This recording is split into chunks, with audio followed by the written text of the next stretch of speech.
Good morning class. Our next topic is physical property of haloalkanes and haloarenes. ठीक है, सबसे पहले मैं आपको एक बात रिमाइंड करा देता हूँ कि हेलोएल्कीन्स और हेलोएरीन्स है क्या। R X bond, right. अगर आर आपका एलिफेटिक है, एलिफेटिक, एलिफेटिक का मतलब है एक simple long chain of carbon, long chain of क्या, कार्बन, राइट। ठीक है, और हम इसको, ठीक है, कार्बन की लॉन्ग चेन होगी और फिर हम इसको क्या बोलते हैं, फिर हम इसको बोलते हैं halo alkane, simple long chain of carbon, halo alkane.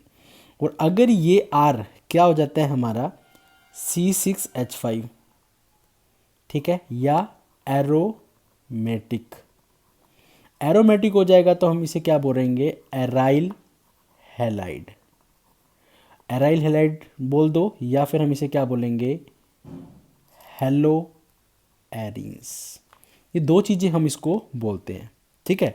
और एक्स का तो आपको पता ही है, एक्स नेगेटिव में क्या हो सकता है हमारा, F negative, Cl negative, Br negative, I negative, और हम सब इनको क्या बोलते हैं, हैलाइड, फ्लोराइड, क्लोराइड, ब्रोमाइड और आयोडाइड। ठीक है, ये बात तो चलो क्लियर होगी हमें। अब मैं दोबारा अपने पॉइंट पे आना चाह रहा हूँ, ठीक है। आर एक्स, सबसे पहली मैं बात करूँ इसकी फिजिकल प्रॉपर्टी में, तो ऑर्डर एंड, ठीक है, ऑर्डर एंड कलर के बारे में। देखो ऑर्डर एंड कलर का क्या मतलब है, ठीक है, पॉइंट्स के ऊपर, ये आर और एक्स, ठीक है। आर एक्स में अगर मैं दो बातों को काउंट करना चाह रहा हूँ, क्या, अगर आर इंक्रीज होता है, आर इंक्रीज, आर इंक्रीज होएगा तो कार्बन इंक्रीज होंगे, कार्बन इंक्रीज होंगे तो मैं एक बात बोल सकता हूँ कि मोलिकुलर मास इंक्रीज होगा, ठीक है। दो फॉर्म में आर इंक्रीज होते हैं, ठीक है, दो फॉर्म में आर इंक्रीज होते हैं, क्या, एक तो होता है ब्रांचिंग में, ठीक है, और राइट, दूसरा क्या होता है, स्टेट में।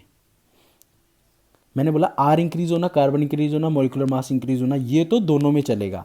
ब्रांचिंग में इंक्रीज होता है या स्ट्रेट में इंक्रीज होता है, क्वेश्चन यहाँ पर अराइज होता है, ठीक है।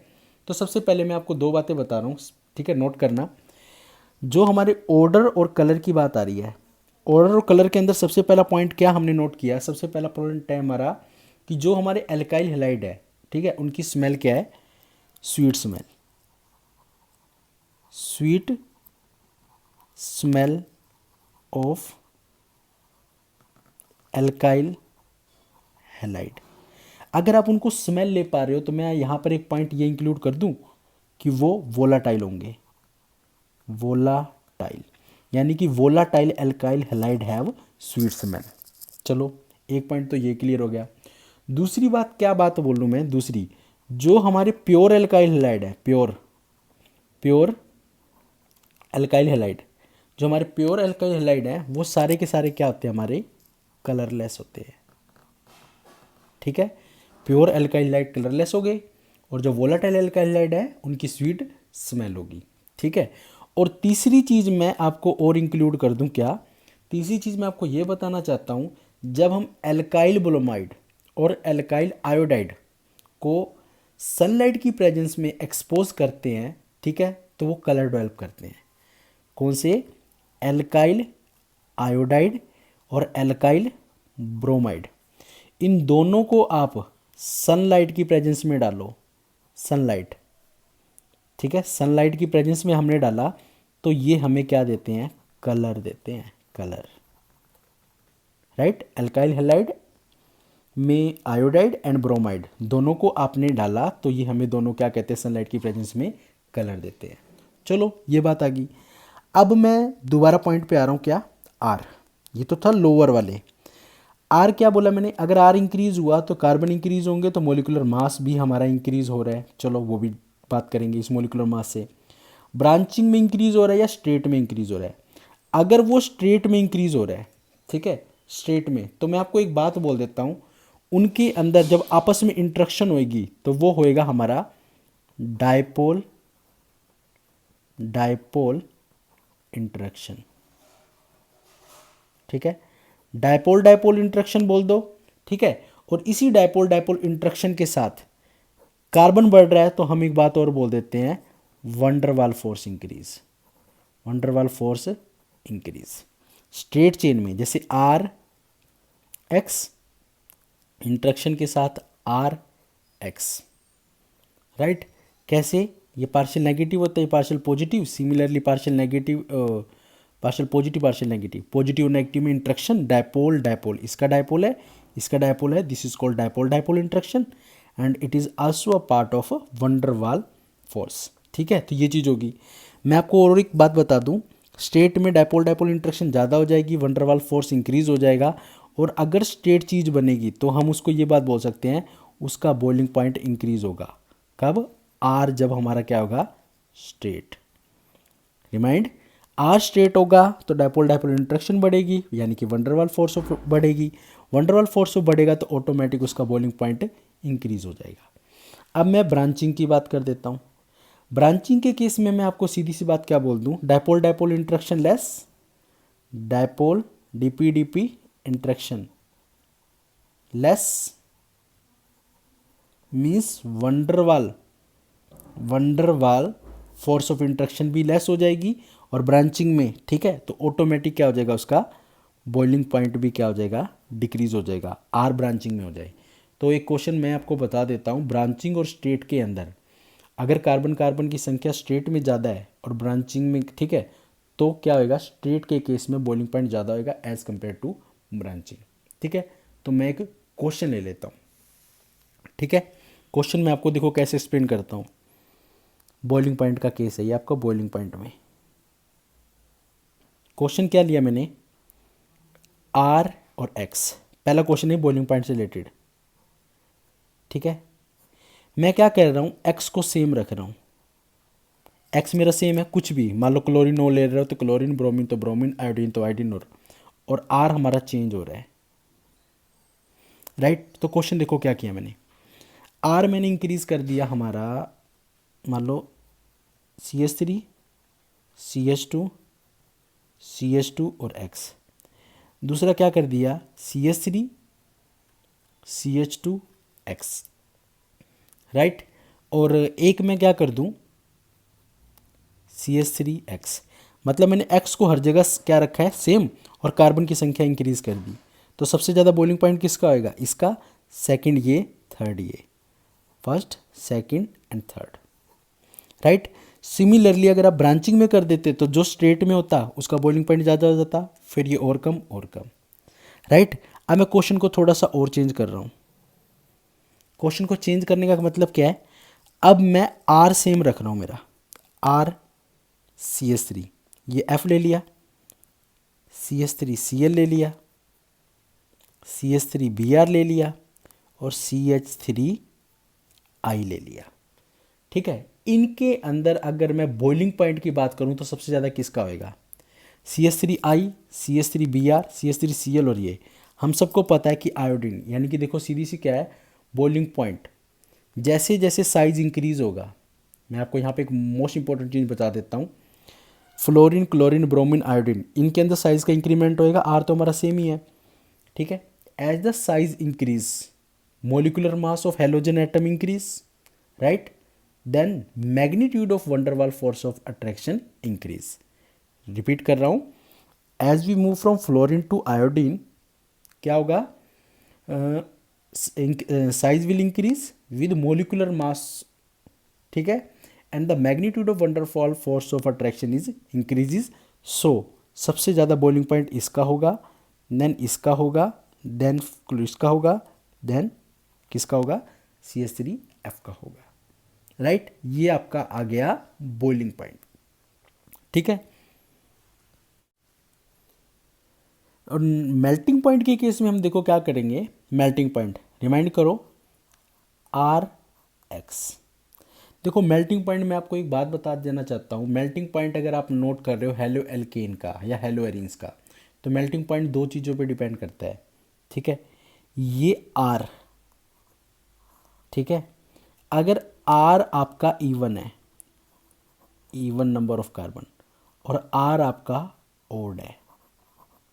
इवन होगा तो एग्जांपल ले लो, 1 2 3 4 5 और ये 6, ठीक है, और इसके साथ मैंने दिखा दिया x, ठीक है।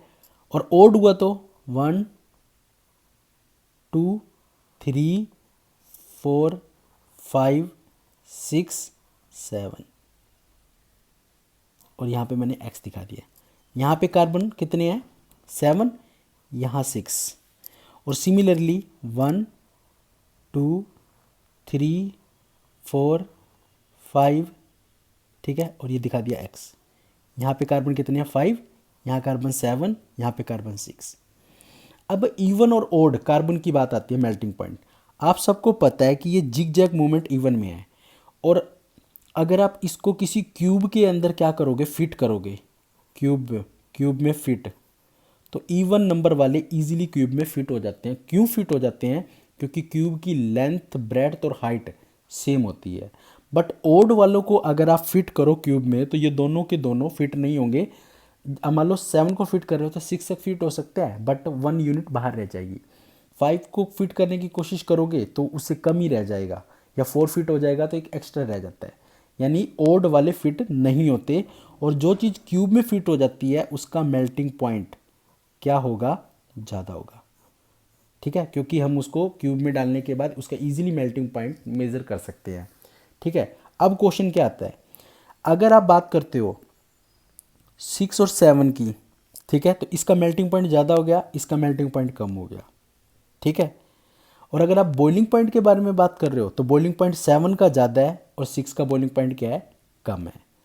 ये मेल्टिंग पॉइंट 7 का 6 के कंपैरिजन में बॉइलिंग पॉइंट ज़्यादा है, राइट।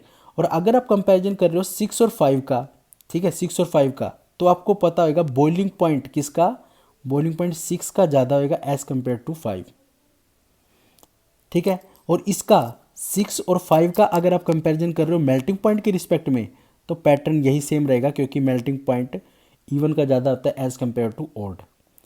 और अगर 7 और 6 का कंपैरिजन कर रहे हो मेल्टिंग पॉइंट के केस में, सॉरी, ठीक है, मेल्टिंग पॉइंट के केस में, तो आपको पता है कि 6 का ज़्यादा होगा एज़ कम्पेयर टू 7। समझ रहे हो ये दोनों चीज़ें, क्योंकि यहाँ पे इवन हो गया और कार्बन की संख्या भी ज़्यादा होगी, तो मेल्टिंग पॉइंट और ये दोनों चीज़ें। आपको एक क्वेश्चन कई बार ये पूछा जाता है, क्या क्वेश्चन है हमारा, पैरा, ऑर्थो, मेटा, ठीक है, और एक पैरा, ठीक है, डाइक्लोरो बेंजीन। तो ऑर्थो देखो क्या है, ये चीज़ हमारी होगी Cl, यहाँ पर लग गया Cl, ये हमारा कौन सा हो गया, ऑर्थो, राइट। ये हमारा Cl, ये हमारा Cl, ये मेटा, ये ऑर्थो। सिमिलरली Cl और Cl, ये हमारा हो गया पैरा। अब आपको पता है कि पैरा, ऑर्थो और मेटा, पैरा के अंदर सिमिट्री ज़्यादा है, ठीक है, क्योंकि वो जिग जैग वाली बात आ जाएगी, ये जिग जैग में है, इवन है। पैरा में सिमिट्री ज़्यादा है, तो सिमिट्री ज़्यादा होने की वजह से ऑटोमेटिक क्या होएगा, ठीक है, ये क्यूब में फिट हो जाएगा, तो इसका मेल्टिंग पॉइंट सबसे ज़्यादा होएगा, ठीक है। पैरा का मेल्टिंग पॉइंट सबसे ज़्यादा, इसका सबसे ज़्यादा हो गया मेल्टिंग पॉइंट, इसका और कम, इसका और कम। और अगर मैं बॉइलिंग पॉइंट के बारे में बात करूं, तो बॉइलिंग पॉइंट के बारे में बात करने की वजह से इनकी इंट्रैक्शन क्या होगी, डायपोल डायपोल इंट्रैक्शन ज़्यादा होगी। डायपोल डायपोल इंट्रैक्शन ज़्यादा होगी तो ऑटोमेटिक क्या आएगा, बॉइलिंग पॉइंट ऑर्थो का ज़्यादा होएगा और मेल्टिंग पॉइंट पैरा का ज़्यादा होएगा। ये चीज़ है, ठीक है। और एक बात मैं आपको और बता देना चाहता हूँ, ठीक है, क्या, नेक्स्ट टॉपिक हमारा होगा सोल्यूबिलिटी, ठीक है। सोल्यूबिलिटी के ऊपर थोड़ा सा रिमाइंड कर लो आप, क्या, ठीक है, वो देखो क्या है हमारा, मैंने अभी आपको थोड़ी देर पहले ऑर्डर और कलर बताया था, इसी में मैं आपको सोल्यूबिलिटी एक्सप्लेन करता हूँ। जितना ज़्यादा आर इंक्रीज होगा, ठीक है, उसके अंदर डायपोल डायपोल इंट्रैक्शन होगी, वंडर वाल इंट्रैक्शन इंक्रीज हो जाएगी, ठीक है। आर इंक्रीज होने की वजह से ये वाटर के अंदर बहुत ही कम सोलूबल हो पाते हैं, ठीक है, क्योंकि, ठीक है, वाटर के अंदर कम सोलूबल हो पाएंगे। आपने जैसे हम उसके अंदर किस में पढ़ते हैं, क्लीनिंग एक्शन ऑफ सोप के अंदर एक हाइड्रोफिलिक पार्ट होता है, एक हाइड्रोफोबिक। फोबिक पार्ट जैसे जैसे यानी आर इंक्रीज होने का मतलब है हाइड्रोफोबिक पार्ट इंक्रीज हो रहा है, और अगर फोबिक पार्ट इंक्रीज होगा तो ऑटोमेटिक क्या होगा, हाइड्रोफिलिक पार्ट यानी जो एक्स का इंट्रैक्शन वाटर के साथ होएगा वो कम होता जाएगा। इसीलिए हम ये बोलते हैं solubility of hello alkene in water is very low just because of increase in are number of carbon. यानी आर यानी कि जितने ज़्यादा इंक्रीज हो जाएंगे तो ऑटोमेटिक क्या हो जाएगी, नॉन पोलैरिटी इंक्रीज हो जाती है। ठीक है, हम इसको ये बोलते हैं सोल्यूट और सोलवेंट की इंट्रैक्शन धीरे धीरे कम हो जाती है, राइट। और अगर मैं इसी चीज़ को किसके अंदर इंक्रीज कर दूं, डेंसिटी में, ठीक है, तो डेंसिटी देखो क्या होता है हमारा, डेंसिटी डेंसिटी होता है हमारा मास बाय वॉल्यूम। ठीक है, आर इंक्रीज होने का मतलब क्या होगा, आर इंक्रीज होने का मतलब होगा कार्बन बढ़ना, कार्बन बढ़ने का मतलब क्या होगा, मोलर मास इंक्रीज होना। और जितना ज़्यादा मोलर मास इंक्रीज होएगा ऑटोमेटिक उसकी डेंसिटी क्या हो जाएगी, ज़्यादा हो जाएगी। ठीक है, डेंसिटी ज़्यादा होना। तो आप एक बात ले लेना, अगर आप कोई भी, ठीक है, जैसे मैं एग्जांपल ले लूँ CH2Cl2, राइट, CHCl3 और एक CCl4, इन सब में सबसे ज़्यादा डेंसिटी किसकी होगी, तो इस सब में सबसे ज़्यादा डेंसिटी इसकी होगी, फिर और कम क्यों, इन सब में से इसका मोलर मास ज़्यादा है। Density will increase with increase in the number of carbon. ठीक है, अब इसमें कार्बन तो इंक्रीज हुआ नहीं, हेलोजन इंक्रीज हो गया। ठीक है, और हेलोजन इंक्रीज हो जाएगा तो ऑटोमेटिक डेंसिटी ज़्यादा इंक्रीज हो जाएगी। ठीक है, और यही चीज़ अगर आप क्या ले लो, क्लोरीन ब्रोमीन और आयोडीन में ले जाते तो भी डेंसिटी आयोडीन की ज़्यादा होती, ब्रोमीन की कम होती और क्लोरीन की और कम होती। क्लियर है।